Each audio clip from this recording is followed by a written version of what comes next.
আমাদের মাঝে উপস্থিত হয়েছেন নারায়ণগঞ্জ জেলা জিয়া মঞ্চ কেন্দ্রীয় কমিটির সদস্য জনাব আলো ভাই। আমাদের মাঝে উপস্থিত আছেন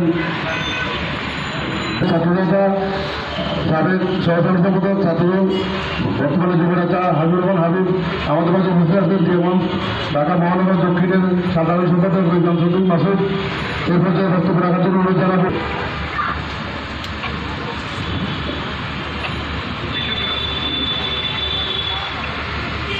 বিসমিল্লাহির রহমানির রহিম। স্বাধীনতার মহান ঘোষক শহীদ রাষ্ট্রপতি জিয়াউর রহমান, সাবেক 3 বারের প্রধানমন্ত্রী,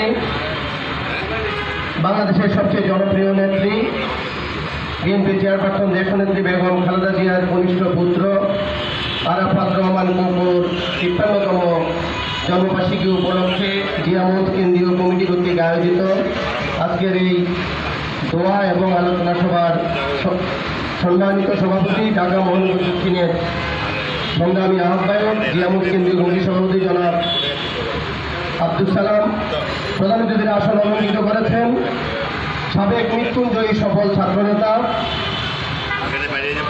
বিএনপির কেন্দ্রীয় আমার নিজ এলাকায় উনি গিয়ে আমাদের হাতে জাতীয়তাবাদী ছাত্রদলের পতাকা তুলে দিয়েছিলেন সেই সফল সাবেক ছাত্রনেতা জনাব রুহুল কবির রিজভী আহমেদ। বিশিষ্ট অতিথি হিসেবে উপস্থিত আছেন সাবেক সফল যুবনেতা ঢাকা বিভাগীয় সাংগঠনিক সম্পাদক অ্যাডভোকেট আব্দুল সালাম আজাদ।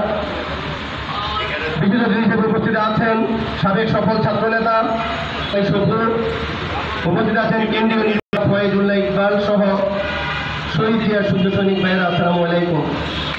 ইতিমধ্যে অনেক বক্তব্য হয়েছে। আপনারা জানেন আরাফাত রহমান কুকু কোনো রাজনৈতিক ব্যক্তিত্ব ছিলেন না, কিন্তু রাজনৈতিক পরিবারের হয়েও তিনি উচ্চশিক্ষায় শিক্ষিত ছিলেন, যুক্তরাজ্যে লেখাপড়া করেছেন, অস্ট্রেলিয়া থেকে উনি গ্র্যাজুয়েশন নিয়েছেন এবং এরপরে সেখানে তিনি একজন পাইলট হিসেবে কোর্স কমপ্লিট করে সার্টিফিকেট নিয়েছেন এবং বাংলাদেশের একজন রেজিস্টার্ড পাইলট ছিলেন।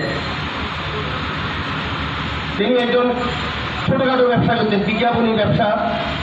কোথাও কোনো নিরাপত্তা সিকিউরিটি ভাবসাব নিয়ে উনি চলাফেরা করতেন না। সাধারণ মানুষের সাথে একাকার হয়ে চলতেন, অনেক সময় হুন্ডা নিয়ে বের হতেন, সাধারণ গাড়িতে চলাফেরা করতেন।